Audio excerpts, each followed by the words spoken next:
about the club that, well, like you were saying, you founded basically 23 years ago, is it? I was saying it's 23, but my daughter said no, it's not, because it's 22. So it's 22 years ago we started in Ripon, and obviously just started with a few students, and then it's just materialised, developed, and now we've got clubs in Ripon first, Boston Spa, down south we've got a few clubs, and we've got our own main dojo, which is the purpose-built dojo in the centre of Ripon. Wow, that's incredible. So it did all start from Ripon, and then you sort of expanded. Yeah. You've got some clubs down in London as well. Yeah. So it's not even, you've not just had to stick to North Yorkshire either. Yeah. You're all over. So, and I mean, have you found that the popularity for sort of, and the interest for karate is just sort of increasing as the years have gone by, or? Yeah, it's always been steady. I don't think there's been an actual boom for any particular reason. It started back in the sort of 70s with the Bruce Lee stuff. That made the boom, and then it's just continued after that, really. So we haven't had any particular boom. The Olympics hasn't made much difference. It's just always been pretty popular.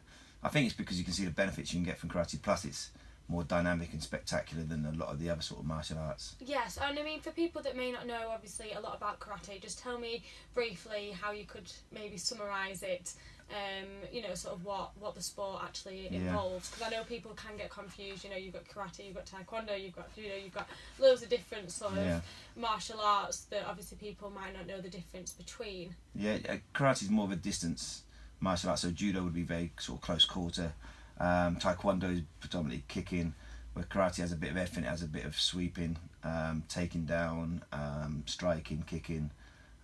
But that's just, there's a sport and there's more of the sort of martial arts side of it as well, which is really important for what they can benefit. Like a lot of people can benefit from not being interested in taking it into a sport, but just trying to sort of perfect what they do, outside of the sport as a martial art. And I mean, you were saying earlier the beginners that sort of started with you, way back when, and now actually most of your coaches that fill all your clubs. I mean, that must feel pretty amazing. It's good because you also can, they've learned the correct way, the quality way, where you've got students who they've been with you sort of 10, 15 years, so they have learned, and to develop the way you developed, and they've moved on your sort of journey with you. So it's a lot better having them as instructors or assistant instructors, rather than somebody who has, I don't know, or they've come in over the last 5 years or something, but every one of them started off as a white belt and as a beginner. Oh, that's incredible. And I mean, obviously we're here today mainly to talk about an award you've actually been nominated for, so tell me a bit about what's going to happen. Is it next week? I can't believe November's next week. Next week. Well, it's 30th of November is the awards night.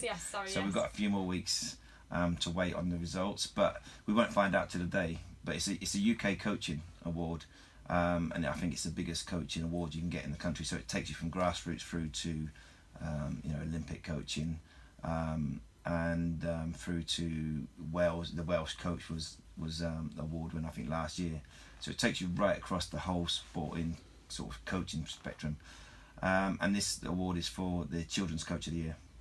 So that takes you up to 16, really.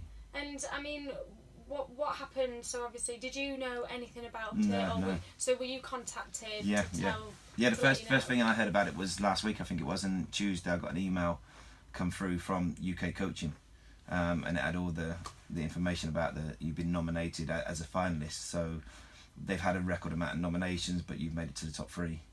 Oh wow! So that must be. So that was out of the blue, that one. What's everyone at the club said as well? Yeah, I think they're pretty pleased. The thing as well, it's because it's you work with the kids so much that obviously, as a nomination is for the children's side of it, they're obviously pleased that they feel that they've come to the right club, which has had years of experience and sort of developing the kids and proven record. So they're probably pretty chuffed that they're there at the moment, I think. I mean, and as well, we were saying, obviously it's a big black tie, yes. fiasco. I mean, you must be quite looking forward to it. Oh yeah, you don't often get a chance to dress up outside of a tracksuit, so yeah, it'd be nice to dress up and go and get a black suit and dicky bow and all the rest of it. But it's a big night, and some sort of quite famous people there, so it'd be good to be there, part of it. Yeah, definitely. And I mean, if people listening want to get in contact, think, I might be interested in joining. I could get there to Ripon. I could get there to Thurston places. How can they go about contacting you? Yeah, well, the main place is probably the website, which is the karatedojo.co.uk, and that's obviously we're based. The main base is central Ripon above Yorkshire Trading in the town centre. so it's really easy to get to, and we have people come from, you know, an hour's drive to get to us to train. So it's, you know, I'm sure people in Ripon could come as well if the people are coming from an hour away. Definitely, yeah. And well, that was great. Was there anything else you'd like to add or say? No, I think no. I just mainly, you know, that I'm lucky to be the sort of doing the job I'm doing. You know, to teach the kids from 5-year-old groups through to the most senior adults that we have, which is 69. And you know, to be around for 22 years, you're doing things properly. But obviously, to get a recognition like this is sort of like obviously proof that you're doing something right. Yeah, definitely. Yeah, so it's well, good. I wish you all the best. I'm praying Yeah. that you come back with good news. But I mean, even if, if not, you've come in the top 3. Yeah, to get the night out on the finalist and that recognition and the sort of press that we're getting from that is amazing. So, but to win it would be exactly extra. Well, yeah, like I said, I wish you all the best. I'll just stop this now.